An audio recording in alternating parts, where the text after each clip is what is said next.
آپ دیکھ رہے ہیں اسمبلی ویوز اور میں ہوں بابر مغل. ناظرین ہمارے درمیان بہت ہی پیاری شخصیت, آپ روزانہ ان کو سن رہے ہیں, بہت ہی پیاری باتیں کرتے ہیں. میری مراد سعید الرحیم سابق آئی جی پولیس اور ممتاز دانشور ہمارے درمیان موجود ہیں. اور کل بہت ہی پیاری باتیں انہوں نے کی اور بہت ہی حکومت کے حوالے سے اچھی پالیسیز کے حوالے سے انہوں نے بات بھی کی. اور آج ان سے مہنگائی کے حوالے سے بات کرتے ہیں کہ مہنگائی دن بدن بڑھتی ہی جا رہی ہے, کم ہونے کا نام نہیں لے رہی, اس کی کیا وجوہات ہیں. اور دوسرا ناظرین ان کے پاس ایک بہت ہی خوبصورت کوئی تجویز ہے, اس تجویز کے تحت عمران خان 50 سال حکومت کر سکتا ہے. وہ کیا تجویز ہے یہ جانتے ہیں جناب انہی کی زبان میں. جی رئیس صاحب کیا کہتے ہیں آپ کو, کیا کوئی ایسی تجویز ہے؟ جزاک اللہ بالخیر. یہ اصل میں پاکستان کی معیشت میں یہ پرابلم کئی سالوں سے ہے. مہنگائی تو ہر سال بڑھ رہی ہے. میں صرف سمجھانے کے لیے بتاتا ہوں کہ جب میں 1966 میں وابڈا میں اسسٹنٹ انجینئر بھرتی ہوا, میں نے انجینئرنگ کی تھی, تو میری تنخواہ 500 روپے تھی اس وقت. لیکن سونا 100 روپے تولا تھا. اچھا, یعنی میری تنخواہ 5 تولے تھی. تو آج کل کے لحاظ سے آپ یقین کریں میری تنخواہ 6 لاکھ تھی. That's good. تو اس کے بعد ہمیں کرپشن کی طرف نہیں دینا پڑتا. تو ظاہر جب 6 لاکھ تنخواہ تھی تو کرپشن آپ کیسے کر سکتے ہیں؟ تو یہ ویلیو ہوتا گیا نا, ڈی ویلیو ہو کر روپے. میں بتاتا ہوں کیوں ہوا یہ کرپشن. یہاں آپ کہنا چاہتے ہیں کہ ان کی تنخواہیں ان کے نہیں یہ کرپشن کی وجہ سے ڈی ویلیو ہو گیا نا. میں نے آپ کو مثال دے دی ہے. میں اب ریٹائر ہوا ہوں تو اس وقت میری تنخواہ مشکل سے 1.5 لاکھ بھی نہیں تھی. اچھا ہاں, تو یہ کیا ہو گیا ہے؟ یہ میں آپ کو کل کچھ باتیں کی تھی, اسپیشلی اس میں نے انکم ٹیکس کے آفیسر کے بارے میں بتایا تھا. دیکھیں معیشت چلتی ہے اکانومی آپ کی گورنمنٹ ٹیکسز پر. من عارض عن ذکری فإن لہ معیشۃ ضنکا. قرآن میں کہا ہے کہ اگر تم میری نصیحت نہیں مانو گے تو میں تمہاری معیشت کا ستیہ ناش کر دوں گا. سب سے پہلے جب انسان اس دنیا میں آیا ہے یہی ایک نصیحت کی گئی ہے. یعنی قرآن میں لکھا ہوا ہے کہ ہم نے ہدایت کے ساتھ اس کو کہا من عارض عن ذکری فإن لہ معیشۃ ضنکا. ہم ان کی معیشت تنگ کر دیں گے, خروخواہ.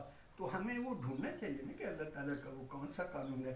جب اللہ تعالیٰ ہم سے وعدہ کر رہا ہے کہ میں تمہاری معیشت بہت اچھی کر دوں گا, تو ہم نے یہ کیوں خراب کیا اپنے آپ کو. میں بہت لمبی بات نہیں کروں گا. اصل میں ربا کے اوپر تحقیق کر رہا تھا. قرآن میں جو میکرو لیول ہے نا, ربا کو ڈسکس کیا گیا ہے صدقات اور زکوٰۃ کے ساتھ. صدقات اور زکوٰۃ آپ سورہ بقرہ میں اور سورہ روم میں دیکھ لیں, یمحق اللہ ربا یربی صدقات. اب ہم کوئی ہمارے 12 سال سے علماء اس آیت کو لاگو ہی نہیں کرتے. وہ ایک دوسرے کی کھینچی تھی کہ میں نے 2 روپے دیے, بینک کو اتنے دیے. یار یہ تو بعد کی باتیں ہیں. میکرو لیول میں قرآن کہہ رہا ہے کہ اگر تم نے ربا کو ختم کرنا ہے تو اپنے ٹیکس سسٹم کو ٹھیک کرو. آج ہم سودی نظام میں پھنسے ہوئے ہیں. جب ٹیکس سسٹم ٹھیک نہیں ہوگا تو لام سودی نظام آ جائیں گے. ہاں, آپ لوگوں کے غلام ہو جائیں گے, آپ لوگوں کے قرضے دینے پڑیں گے, آپ کی تو تباہی ہے. تو بات یہ ہے. اسی طرح دوسری جگہ سورہ اس میں ہے روم میں, اس میں بھی زکوٰۃ کو کہا ہے کہ وہ تمہارے مال کی بڑھوتی بنے گا, یہ سود نہیں بنے گا. وہاں پر بھی ربا. اس ربا کو زکوٰۃ اور صدقات کے ساتھ اللہ تعالیٰ کوئی ہمارے ساتھ مذاق کر رہے ہیں. یہ ہمارے 1400 سال ہمارے جو علماء ہیں یہ قرآن کے ساتھ مذاق کر رہے ہیں. وہ گھس گئے ہیں اس میں. میں نے اس کو 100 روپے دیے ہیں, اس کو 120 روپے لے لیے ہیں. یہ سود, بالکل سود ہے. لیکن قرآن ایک نظام کی بات کرتا ہے. یہ انفرادی چیزیں تو بعد میں آتی ہیں. تو یہ میں بتانا چاہتا ہوں کہ جو ہمارا صدقات اور زکوٰۃ کا نظام ٹھیک ہو جائے گا, وہ ٹھیک ہو ربا ختم ہو جائے گا. بیلنس ہونا چاہیے. ربا ختم ہو جائے گا. اب اگلی بات ہے, قرآن میں ہمیشہ آپ کی آمدنی یا دولت کی تقسیم 3 سمتوں میں ہے. یہ میری بات یاد رکھ لیجیے. جیسے قربانی آئے گی نا ابھی, 1/3 ہم نے صدقہ دینا ہے غریبوں کا, 1/3 گھر والوں کا, اور 1/3 آپ نے سسٹم میں ری انویسٹ کرنا ہے اپنے عزیز اور رشتہ دار. بیلنس ہونا ضروری ہے. اور یہ قانون خدا تعالیٰ نہیں توڑ سکتے. جب آپ ایک قانون بناتے ہیں وہ ہمیشہ لاگو ہوتا ہے.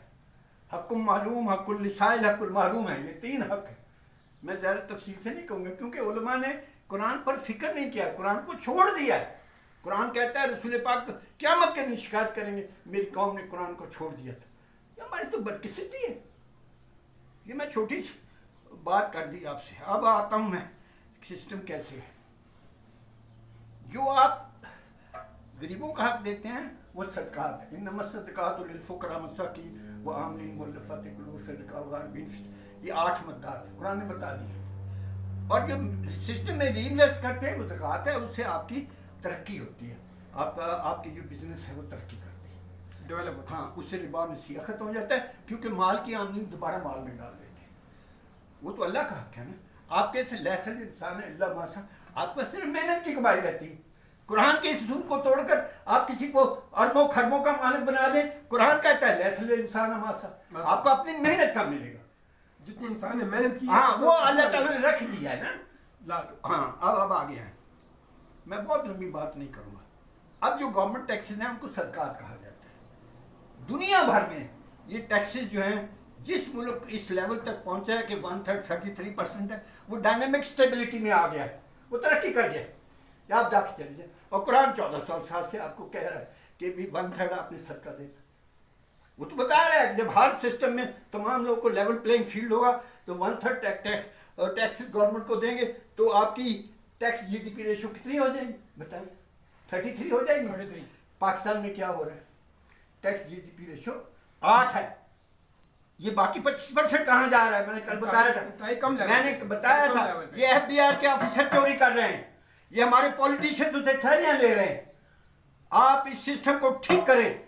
टैक्स जीडीपी रेशो 33 काट दें एफबीआर को। लोकल बॉडीज को जो वो हैं, क्या नाम है, चैम्बर ऑफ कॉमर्स, उनके थ्रू रिकॉर्ड रखकर आप इनके ऊपर प्रॉपर टैक्स लगा दें। ज्यादा नहीं, कोई नोटिस नहीं इशू होगा। नोटिस उनको इशू होने थे जिन्होंने लोगों के पैसे खाकर बाहर ले गए, बच्चे बाहर पढ़ रहे। तो जनाब अली, आप 8% से 33% टैक्स, चलो 1 साल में नहीं, 2 साल में, 3 साल में आप पहुंच सकते हैं, तो आस्ता लाकर। अब क्या होगा? अभी तो गवर्नमेंट एक्शन में 8% जा रहा है, तो फिर 3 गुना और आएगा, 25% और भी आएगा। तो वो हर आदमी की तनख्वाह 300 बढ़ जाएगी। हमारे जो आर्मी है उसका बजट डबल हो जाएगा। आपकी आमदनी 3 गुना हो गई और ज्यादा। आपका हर जो नौकर काम करने वाला है, जो 20,000 लेता है वो 60,000 लेगा। जो गवर्नमेंट सर्वेंट 1 लाख लेता है वो 3 लाख लेगा, क्योंकि आपके पास वो इतना ज्यादा वो आ गया है उस सिस्टम के तहत। हाँ, हमने सिस्टम की तबाही की है, करप्शन में डाला हुआ है। जैसे मैंने कल नवाज शरीफ की बात की, इनकम टैक्स ऑफिसर ने तो परेशान कर दिया। वो कहता है पहले ये हमें थैलियां देता था जब प्राइम मिनिस्टर नहीं था, आज ये प्राइम मिनिस्टर यहाँ बैठा है, मैं डीआईजी को कल बताया, ये अब हमसे थैलियां लेता है। अब भी थैलियां ले रहे हैं। शौकत तरीन साहब पिछली दफा ये कह के नहीं है कि 630 अरब जो है एफबीआर खा रही है, पूछ रहे हैं इनसे, उस वक्त ये इनका रिकॉर्ड था। जनाब मेरी आप उससे भी ज्यादा खा रही, इनको निकाल दें। हज़रत उमर ने कहा था आप कलेक्टर ज्यादा कर देंगे, एक जिले में एक से ज्यादा, आपकी जमीन बंजर हो जाएगी। हमारी जमीनें बंजर हो चुकी हैं। इन्होंने वो लूटमार का तूफान मचाया पॉलिटिशियन के साथ मिलकर। मैं कहता हूं आप टैक्स डिटेल सही लगवा लें, एफबीआर को परा करें। प्राइम मिनिस्टर 50 साल तक हुकूमत कर सकता है। कैसी बात करते हैं आप? क्या बात? हाँ, ये मेरी बात को नोट करें। वो करें तो सही, अगर करेंगे तो मामला, ये नहीं करेंगे तो कोई और करने वाला आ जाएगा, कोई और करने वाला आ जाएगा। याद रखिए, जो मदीना की रियासत की बात करना आसान नहीं है। अल्लाह ताला आपसे जवाब तलब करना, उसको पता लग गया है। शौकत तरीन साहब से पूछे गलती कहाँ है। आपको 1/3 टैक्स देना होता है। जब सारे लोगों के पास सही लेवलिंग प्लेइंग फील्ड होगा तो हर आदमी 1/3, तो आपकी जीडीपी रेशो जो टैक्स जीडी है वो 1/3 हो जाएगी। तो आप तो कहाँ के कहाँ, और री इन्वेस्टमेंट में भी 1/3 आएगा। आपकी जो इकॉनमी है, कारखाना है, वो तो पता नहीं कहाँ ग्रो करेगा। तो जनाब अली, इस सिस्टम को ठीक करना कोई इतना मुश्किल काम नहीं, बहुत आसान है। कोशिश करें। और इनको बता दें, मैं बता देता हूँ, हमारे जो बिजनेस वाले लोग हैं वो टैक्स दे रहे हैं, लेकिन वो दे रहे हैं करप्शन में और खराब। तो हज़रत उमर ने कहा है ये नवाफल और करप्शन नहीं कबूल होते जब तक आप फर्ज नहीं अदा करते। बड़ी बात। वो जो फर्ज है ना, फरीदा तुम मिनल्लाह, जिसको कुरान ने कहा है इन्नमा सदकातु लिल-फुक़रा मसाकीन वल फ़िरक़ाल वल गारिमीन फ़ी सबिलिल्लाह फरीदा तुम मिनल्लाह, कहा ये फर्ज है अल्लाह की तरफ से। कैसी बात करते हैं? जिस चीज़ को कुरान ने फर्ज किया आप उसको छोड़कर बैठ गए। आज आप ऐसा कर दें, आज चाइना से भी आगे बढ़ सकते हैं। हमारे मुल्क में इतनी ताकत है लोगों में ऐसे ही है। काम करने की। तो इंशाअल्लाह ताला यह भी टैक्स सही हो जाए ना, सही तरीके से नाफिज करवा दें, परेशानियां ना डालें। आप चैम्बर ऑफ कॉमर्स से, मैं आपको खुदा की कसम खाता हूँ, इंस्पेक्टर के हर FBI के हर इंस्पेक्टर को तमाम रिकॉर्ड उसके पास मौजूद है, लेकिन वो ब्लैकमेल कर रहा है, चोरी कर रहा है। अगर चोरी नहीं करे तो और अगर ये बता दें कि अगर ये लोग पैसा नहीं देंगे, बिजनेस वाले उधर छोड़ दें, ये फिर इनकी आमदनी भी हलाल हो जाएगी। वरना अगर जब ये टैक्स सही नहीं निकालेंगे, इनकी सारी आमदनी हराम हो जाती है। मतलब आप 100 मन गंदम का आपने कमाई है, 10 मन तो टैक्स देना है। अगर 10 मन नहीं देंगे तो 100 मन भी हराम का है आपका। ये चीज़ इनको समझाएं कि हराम में ना जाएं, सही बात पर आ जाएं। आपको कोई तंग नहीं कर, कोई नोटिस इनको नहीं दिया जा सकता। कभी मैंने इस्लामी तारीख में नहीं पढ़ा कि टैक्स देने वाले को नोटिस दिए जाते। इन्होंने एक राजवाड़ा बनाया हुआ है, एक तमाशा बनाया हुआ है।